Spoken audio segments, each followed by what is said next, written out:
Dragon lady! What? Need a hand. What'd you do? I got cut.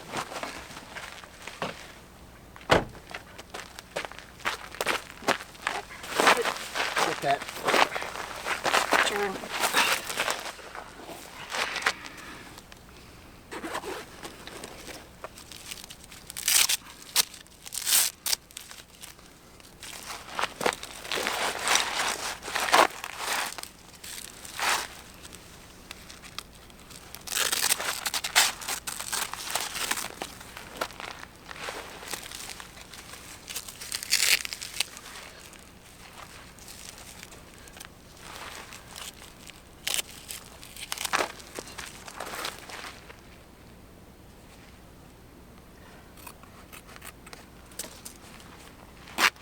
Ew. That's gross. Ew, it's gross. Yeah, it's gross. My arm's cut open.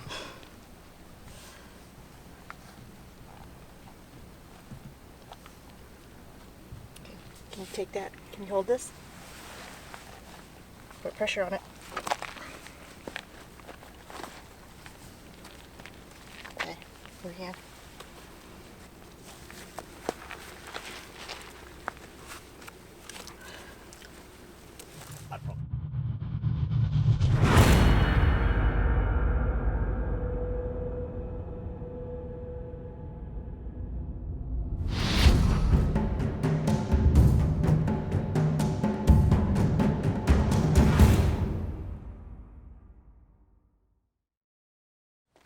A few weeks ago, I released a video while we were out on the Mojave Road where I kind of went on a little mini rant about medical gear. I did make a statement in that before even clearing with these folks that I want to include another video with my friends from Independence Training who can speak to the entire topic of medical gear and medical training much, much better than I can.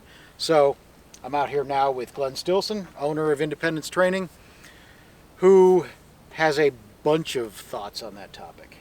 So part of our business, as you know, is medical training and trauma medical training more specifically. There's a big difference between first aid training, which is often thought of as kind of the only thing that you need, but we kind of more think of like boo-boo type stuff, you know.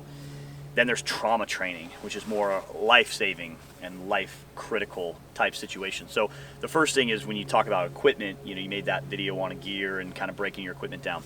When most people look at their first aid kit, it's usually some type of commercially available first aid kit that they've bought, and it really amounts to nothing more than a boo-boo kit. And sometimes it's even a really big boo-boo kit.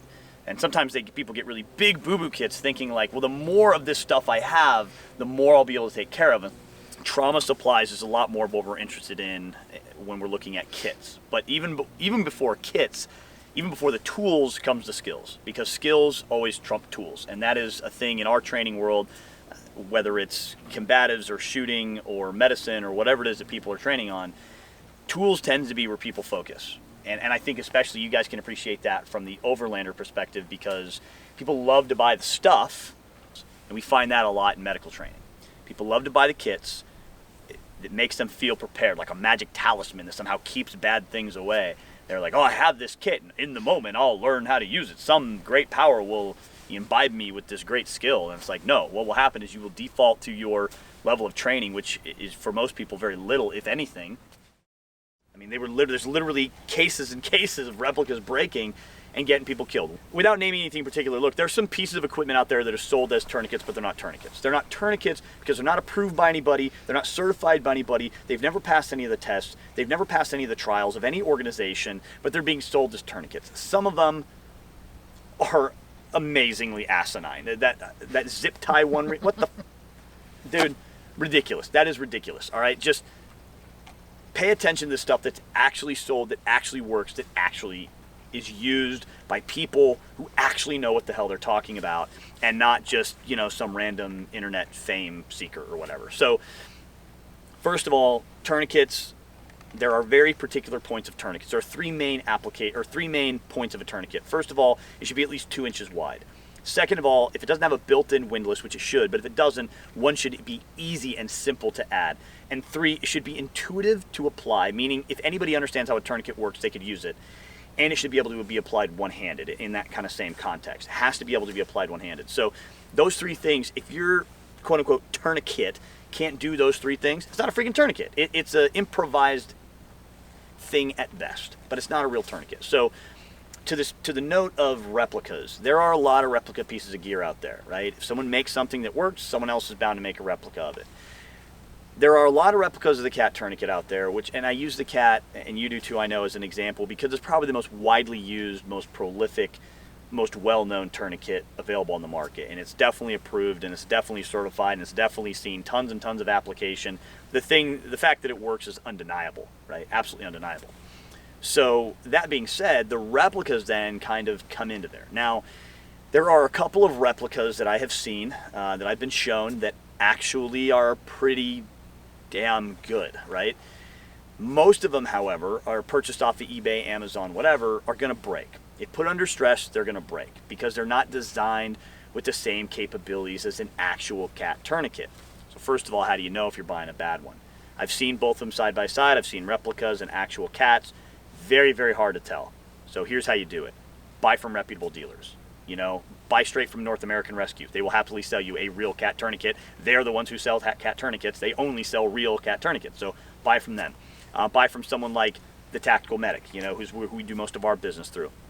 He's a reputable distributor. He's going to only sell real equipment. In fact, he's one of the main guys that blew the lid off the whole replica thing because replicas were breaking and getting people killed. If you're trying to shave a couple of dollars off, which is, we were kind of talking about this earlier, the game of overlanding is not inexpensive. I mean, what's this rack cost right here? What does 5 tires cost? Your tablet system in there, everything else in overlanding, just the vehicle itself is going to be some kind of definite expense. If you're trying to shave $10 or $15 of the price of a tourniquet, I have no word for how stupid that is. I don't know if there's a word in the English language or for it. even overall as a full ready-built kit, trying to get into a $50 kit to do the same work and to think you have the same capability as a $150 kit. And that may be true. I mean, there's some less expensive kits out there that are definitely capable. So price point's tough in the trauma world because it kind of depends on what you're trying to accomplish. There's some $30 or $40 kits that are actually pretty damn good. And there's all the way up to as much as you possibly want to spend. It depends on what your goal is for treating this particular wound. A full IFAC, a full trauma kit, yeah, you should expect to spend upwards of $100 or more. Most of them are $150 to $300. That's more common. And again, am I going to shy on that? Like, I could spend $50 and get a so-so kit, or $100 and get an actual kit. Gee, I'd like to save that $50. Dude, if you're the person who just spent $1,200 on a roof rack, why are we even having this conversation? All right, take your lunch to work for 2 weeks, save the $50, all right, and buy the better kit. Get the appropriate tools for the job. Like we mentioned in here, how much overlanding stuff do people buy that isn't used all the time? Like every single tool you have isn't used every expedition, right? I've got a bag full of recovery gear, probably $300 to $400 worth of recovery gear. There are only 2 items in it I've used regularly, and there are 3 or 4 expensive items in it that I've never used. But you might, which is the reason you have them, right? Because if you get in a really tight spot, you're going to need that equipment. Yet you have a few $100 just sitting there. Stuck, and most of our trips we're single vehicle, just Dragon Lady and I, and we're mired in the mud with no way to communicate out, no way to get out of the mud, and that we're stuck there because I don't have that one strap right that would let the winch reach the only damn tree that can pull us out. How dumb is that? Well, yeah. we might die out here now. So you're going to carry that stuff, right? Even though don't necessarily have I'm definitely going to use this on this trip. Now, once you're out of control of a vehicle, you are literally out of control. You are strapped in along for the ride. Best of luck to you because you've got some pain coming your way. So that's just the nature of just a vehicle rollover. They're wildly unpredictable. And then you have all the other potential injuries that can happen in overlander type situations. Not just vehicle related, but being out hiking, taking your overlander out hunting, interactions maybe with other people that you meet out there that may or may not be as positive as you wish they were. There's a lot of different situations that can happen where you might get injured. Animal attacks, that's certainly possible. You start getting up in the North Country, you get bears and wolves and things that really do a lot of damage to people. Here, people don't get torn up by animals too much. We don't really have any huge predators. We have mountain lions, but they pretty much stay to themselves. Every now and then one will jump somebody, but it's pretty uncommon, But you get up in the North Country, you get larger animals. It seems like every time you look on the news, there's some guy getting mauled by a grizzly or something. And so when you run into a crowd like, let's say, the Overlander crowd, and you ask them, okay, what's your typical injury? They're going to say things like, oh, sprains and strains and a bump on the head, maybe a rollover, and someone breaks an arm or something like that. Because those are the things that they've heard about, or because those are the things that they have maybe experienced. Well, look, catastrophic hemorrhages, all right, arterial bleeds don't exactly just happen every day, all day long. Yet they remain one of the leading causes of preventable death in trauma injuries. Compromised airway, or even tension pneumothorax, the death from a sucking chest wound basically, or compromised chest cavity, doesn't happen every day, but they happen enough that they're still one of the leading causes of preventable death among traumatic injuries. These are preventable deaths. They're preventable because we can stop them. That's the whole purpose of the word, right? Why are they still happening? Because people as a whole still don't embrace the fact that these things can and do happen. They're happening right now. In good old civilized America, somewhere right now, someone is dying from one, if not both of those wounds. Why? Because they do happen from any number of reasons, from vehicle accidents to, God forbid, assault or attacks or anything like that, to commercial construction type accidents, to any number of injuries that we can find ourselves in on a day-to-day basis. It's happening right now as we talk.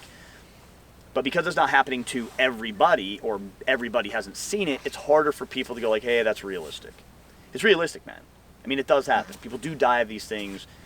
Just because you haven't necessarily personally experienced it doesn't mean it doesn't happen. Well, to contextualize it again, you mentioned vehicle rollovers. I have heard of cases they're well documented. They're real cases. They're not just goofy anecdotes on the internet.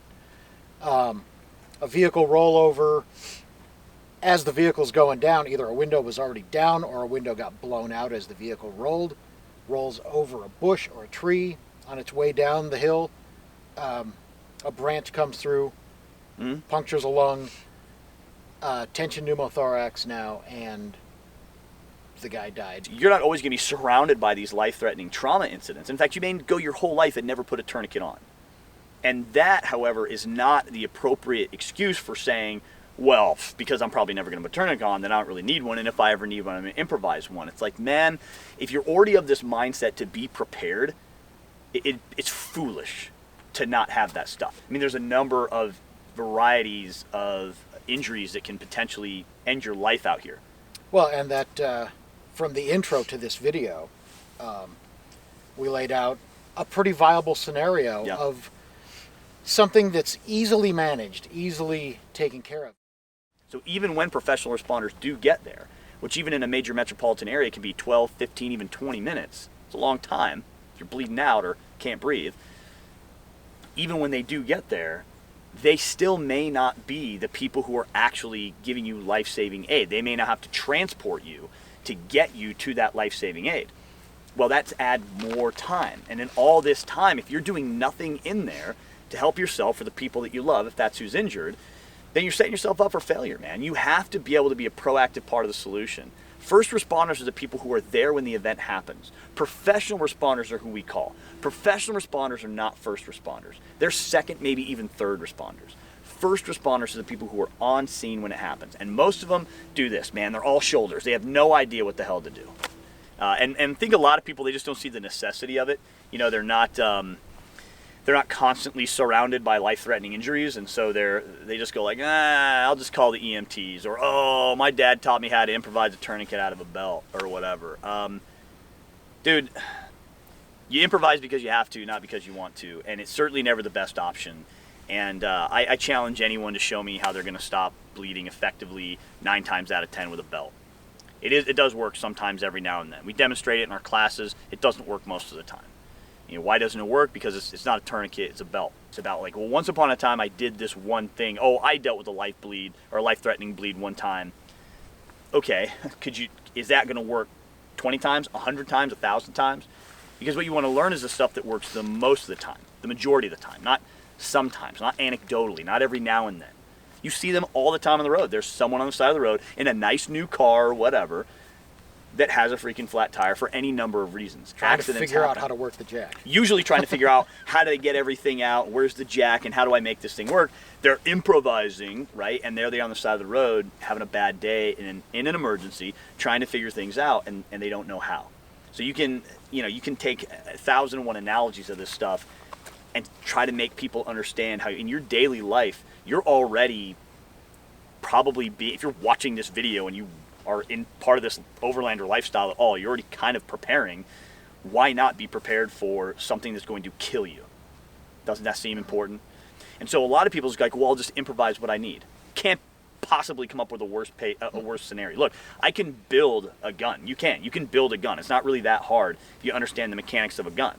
I don't want to be trying to build a gun while someone's breaking into my house, right? I want to have a gun.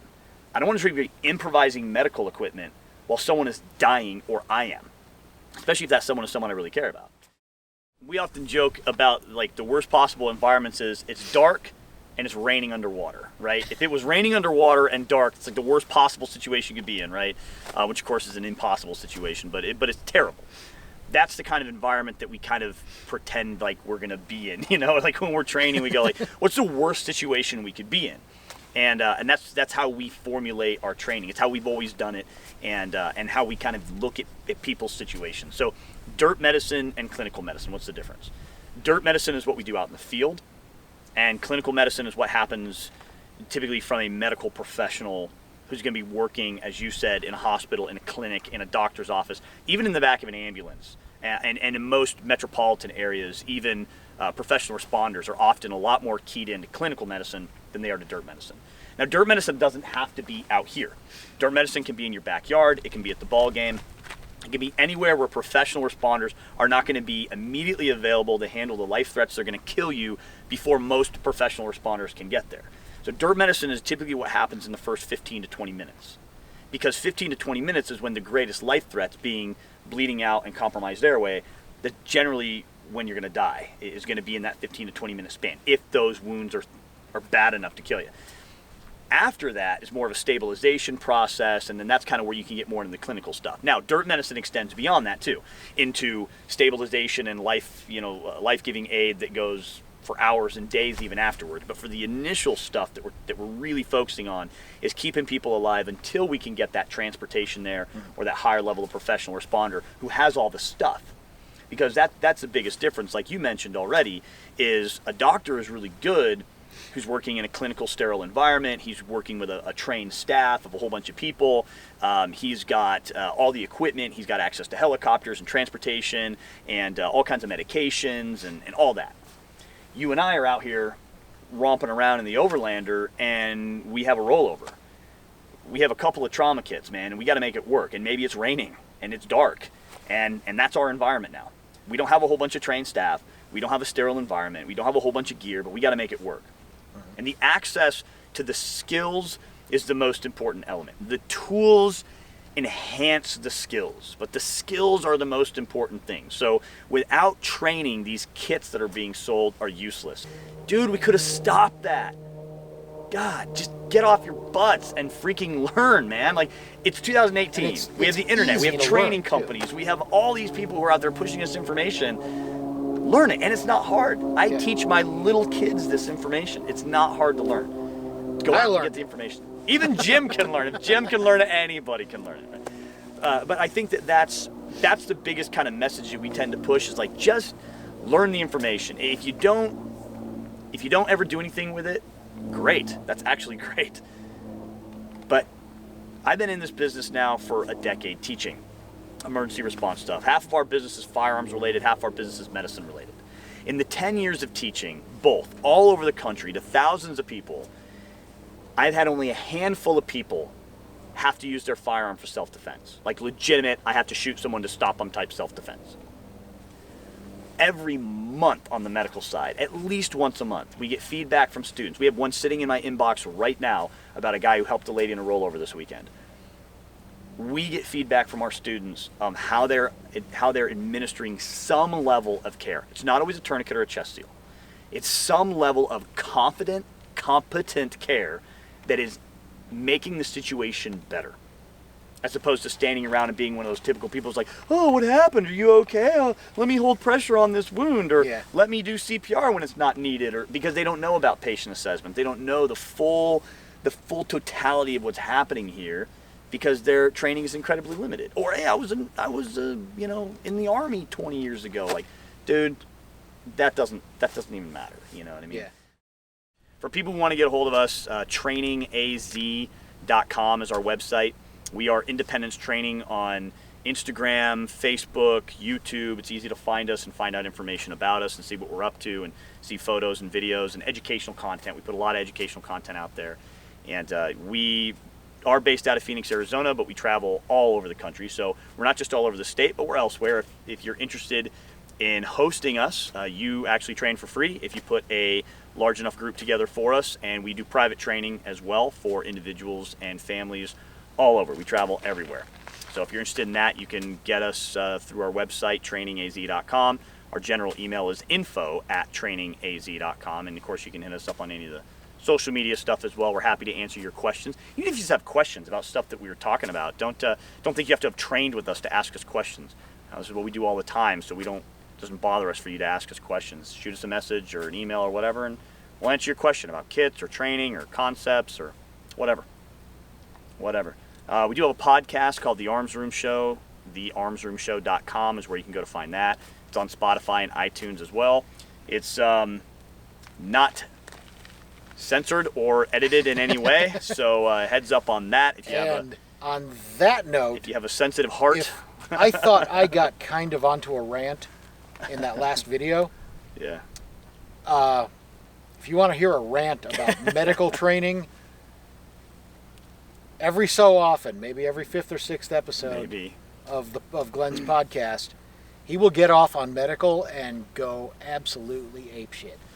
Yeah, it's something that's kind of near and dear to us, man, because it's like, dude, just learn the stuff already, man. This isn't the 50s anymore. Like, learn, get out and learn and improve yourself and learn the concepts. If you're a medical professional, come to one of our classes. If you don't learn anything, I'll give you your money back, 100%. Like, if you come to any class we ever do and you're like, I learned nothing new, I will 100% refund your money because I don't want to waste your time.